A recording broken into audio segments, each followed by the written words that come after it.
Alan Ladd wasn't the obvious choice for Hollywood fame, yet he ended up shining brighter than most stars of his era. He broke through in the 1940s, even though his early life was marked by pain, bad luck, and deep personal struggles. His childhood could have crushed him before he ever had a chance to make a name for himself. But somehow, he turned those setbacks into determination. He chased after work in the entertainment industry with everything he had, refusing to quit. That single-minded focus put him on a path that led to the glitz of Hollywood, where he became a household name. People adored his suave, cool demeanor on screen, and he became especially famous for playing morally ambiguous characters. Yet beneath the surface, he remained haunted by insecurities.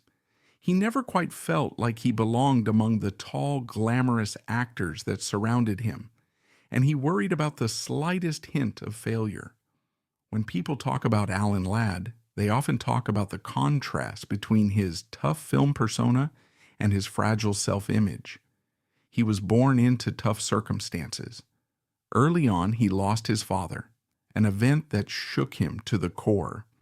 This left him and his mother struggling, financially and emotionally. Not long after, he accidentally set their apartment on fire while playing with matches. That incident forced them to move around again and again, always hoping to find stable ground. But stable ground proved elusive. He went hungry a lot. He remembered feeling constantly famished, and he later compared his travels westward to scenes from John Steinbeck's The Grapes of Wrath. It all left him perpetually uneasy. He never felt certain of his security, even when things seemed to be going well. In school, he struggled academically because of frequent moves. Classmates teased him for his small build, calling him tiny.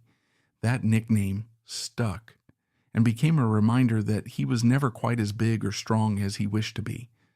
Despite being older than some classmates, he was often physically weaker due to malnourishment. At home, money was tight, and that sort of pressure can weigh heavily on a kid. Still, he found short-lived hope in swimming and diving. During high school, he got more fit to the point that he entered competitions and even aspired to be an Olympic athlete. Yet fate struck again. A serious head injury ended his swimming dreams. Needing a job, he landed work as a grip at Warner Brothers. But once more, his luck failed him. He fell off a scaffold, hurt himself, and decided that working behind the scenes brought up all the trauma of his earlier injury. So he walked away. Yet he didn't walk away from entertainment altogether. Instead, he focused on becoming an actor. Studios, however, had their doubts. At that time, many casting agents felt that Ladd's very light hair and pale complexion didn't read well on film.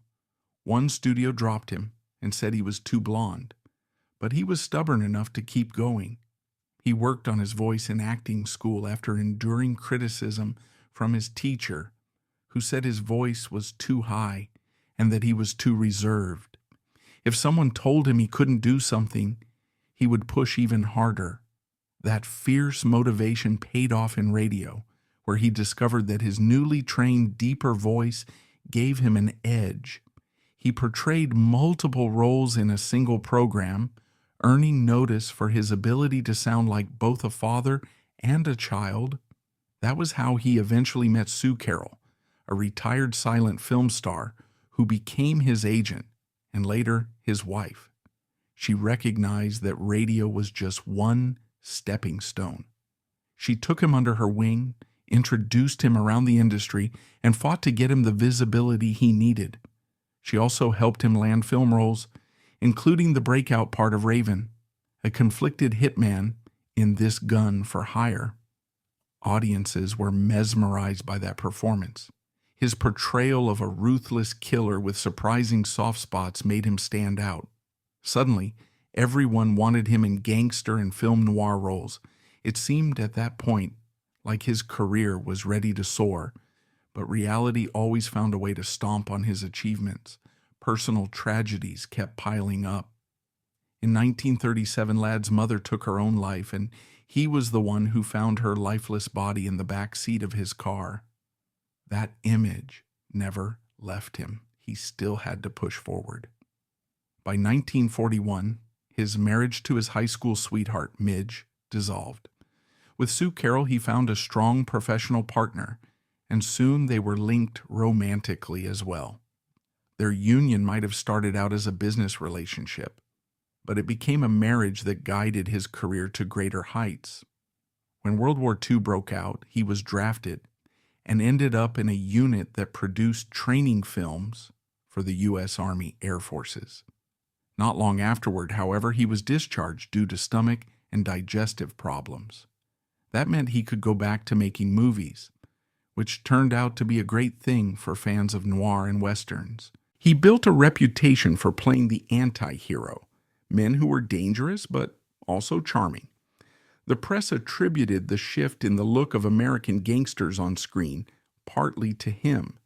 He traded the cliches of rough and tumble appearances for a polished style, turning the gangster trope into something cool and appealing. Despite this success, a nagging fear followed him around. He was terrified of guns in real life. That's ironic, given that he handled them in so many of his roles. On the set of Shane, it took over 100 takes to film him firing a gun confidently on camera, because he had to keep closing his eyes before pulling the trigger. Danger followed him off screen too. During the filming of Hell on Frisco Bay, a stuntman died from an onset injury. Tragically, Ladd had already witnessed other deaths in his personal life.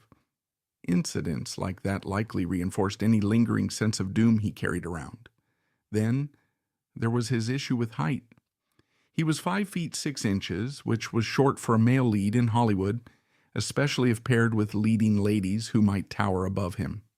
That difference forced set designers and cinematographers to get creative with ramps or special camera angles.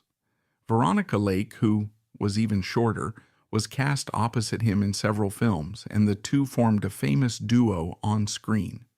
His pairing with Lake was magical because she was only 4 feet 11 inches.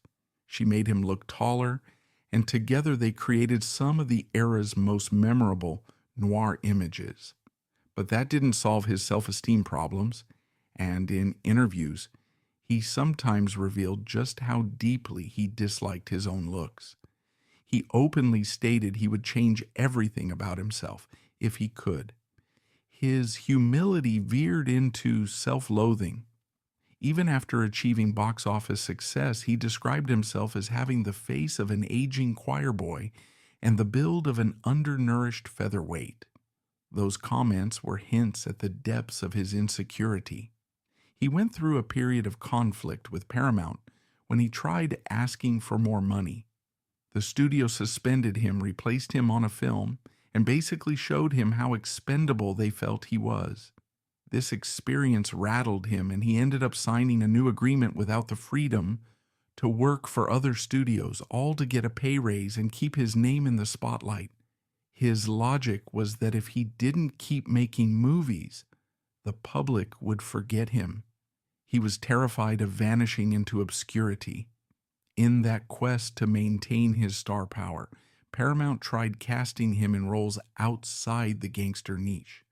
They made him Jay Gatsby in The Great Gatsby, but the emotional complexity of that part didn't suit his usual style, and the film fizzled at the box office. He struggled with romantic roles because he was so self-conscious.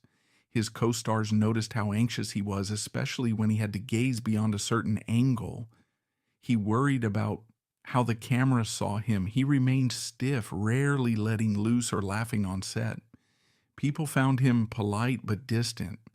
One co-star who got through his guarded exterior was William Bendix. The two became unlikely friends after Bendix accidentally knocked Ladd out during a fight scene in The Glass Key. The punch was supposed to be staged, but it connected for real. Bendix was horrified about the accident and apologized profusely, which warmed Ladd's heart. He valued loyalty in the face of so much misfortune. Still, heartbreak waited around every corner. During the mid-1950s, he had an affair with June Allison while filming the McConnell story in which they played husband and wife.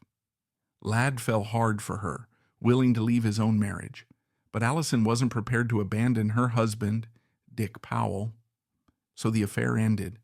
They both denied it publicly to protect their families, yet Ladd reportedly carried those bruised feelings with him for a long time. Physically, he was always bruised too. He had a tendency to injure himself. While shooting back-to-back movies in 1954, he suffered a serious hand injury on one set, then battled an infection on the next. Later, right before the McConnell story, he fell in the shower and broke a rib. Despite all this, he prided himself on continuing to show up to work. Pain was just part of life as far as he was concerned. He refused to let it slow him down. But the 1950s and early 1960s weren't so kind to him career-wise. His contract with Paramount eventually ended, and once he was on his own, his track record for picking scripts was not great. He turned down roles that became big hits for other actors. He wouldn't take a non-lead role in Giant, so James Dean got it. And he missed out on The Sons of Katie Elder, which went to John Wayne. These missteps chipped away at his star status. He ventured to England, where he tried to win over British audiences by downplaying his American identity, going so far as to claim he was playing a Canadian soldier in a British war film to avoid offending viewers.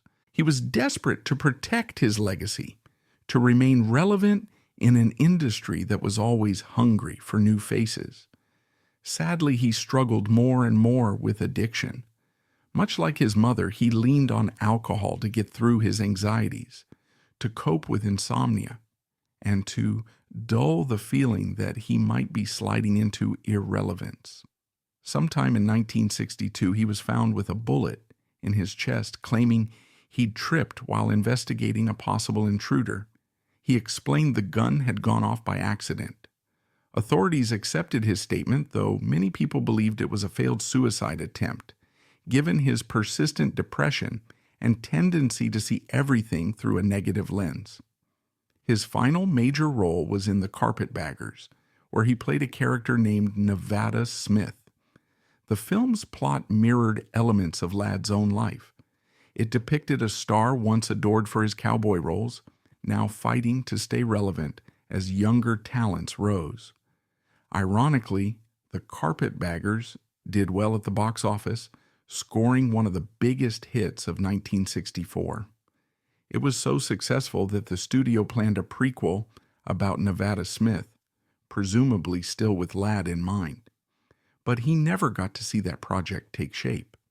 That same year, he died after overdosing on alcohol and sleeping pills, found to have cerebral edema from the combination. Officially, his death was labeled an accident, but some still wonder whether he had lost all hope and intentionally ended his life. He was only 50 when it happened. His story is heartbreaking, yet it left behind a vast body of film work that influenced future generations of tough guy actors. His short stature, which he hated so much, never stopped him from towering in public esteem. He stood for a new kind of gangster or gunslinger who could be slick, well-dressed, and quietly menacing rather than brash and loud. He also helped form what one might call the Ladd showbiz dynasty. His son David spoke openly about how working in Hollywood felt like the family business. The Ladds took on various roles as producers, actors, and more, contributing to a long line of entertainment projects. But for Allen himself, stardom came at a price. He battled his own mind as much as he battled anything else. He dreaded being seen as inferior. He dreaded losing the spotlight. He dreaded living in the shadows of taller, more conventionally handsome leads. That dread fueled his ambition, but also drained him. It drove him to accept punishing work schedules even when injured. It drove him to keep hush-hush about personal crises. Sometimes it drove him to drink more than he should or take sleeping pills when he couldn't sleep from stress. If you look at photos of him from his prime, you'll see a man who looks confident and calm in a tailored suit or Western gear. On film, he's the essence of cool. But behind that carefully curated image was someone who feared people would mock him the way his classmates once did. Deep down, he never stopped feeling like Tiny. He couldn't shake the fear that Hollywood would one day discard him. In many ways, his experiences reflected how ruthless the film industry can be. People love you when you're on top, but if you stumble or refuse a big role, they move on fast. And that's devastating if your self-worth is tied up in stardom. The frantic pace of his life, combined with personal heartbreaks and physical injuries, painted a picture of a man always on edge.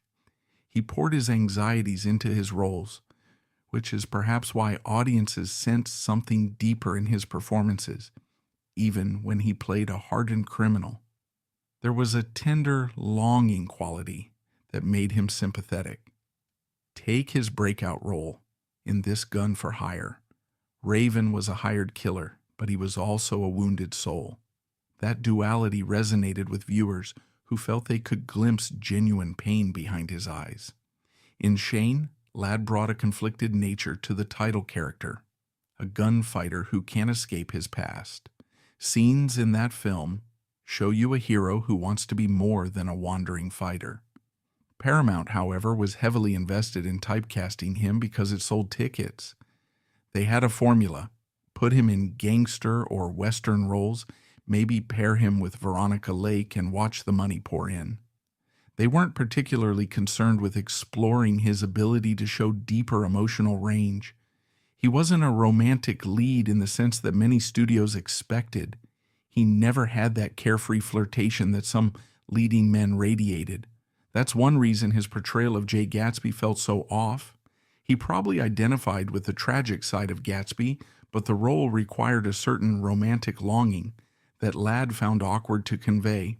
He also despised having to do repeated takes if they tried filming him at angles he didn't like. On top of everything, he carried shame about his mother's death.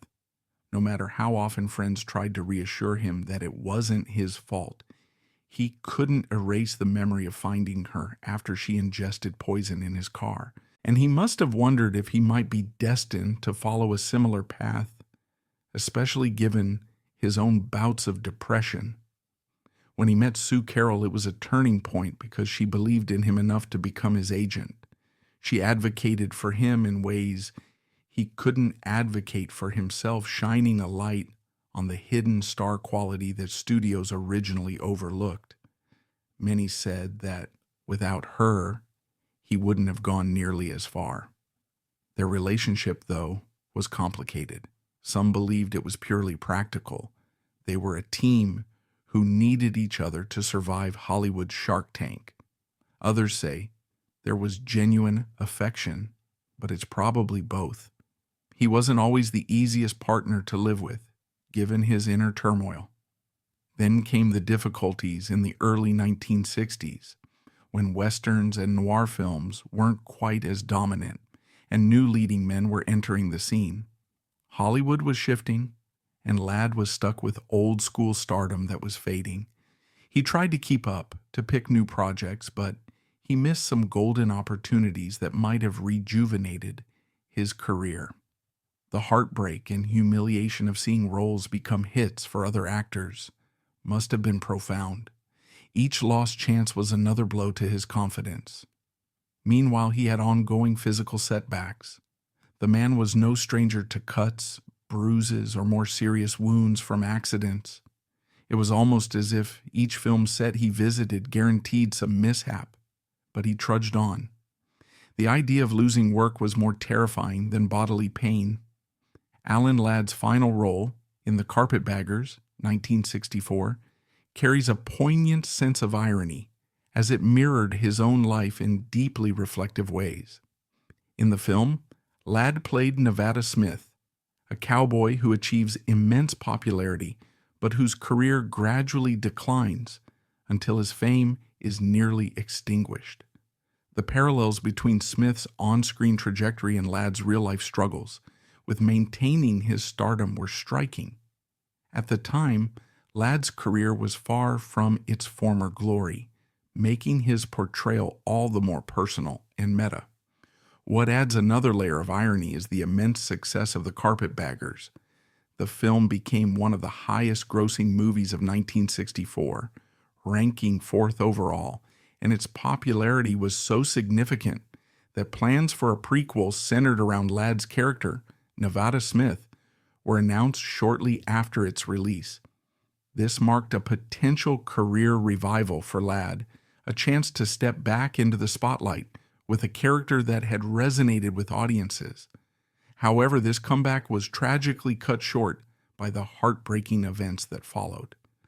In January 1964, just months after the release of The Carpetbaggers, Alan Ladd passed away from a cerebral edema caused by an accidental overdose of sleeping pills combined with alcohol. His struggles with insomnia, combined with the pressures of Hollywood and personal challenges, culminated in this devastating loss. Ladd was only 50 years old at the time of his death, cutting short a life and career that had left an indelible mark on the industry. Yet Ladd's legacy did not end with his passing. He laid the foundation for what Variety once described as a true dynasty in Hollywood. His family carried forward his influence in show business, with many members finding their own success in the industry. His son, David Ladd, reflected on this family legacy, remarking, "It's like living in Detroit and working in the auto business." Through his work and the opportunities he created for his family, Alan Ladd ensured that his impact on Hollywood would endure far beyond his time. Alan Ladd's life was filled with both triumphs and tragedies, but his final role and the legacy he left behind encapsulate a story of resilience, talent, and the lasting influence of a Hollywood icon.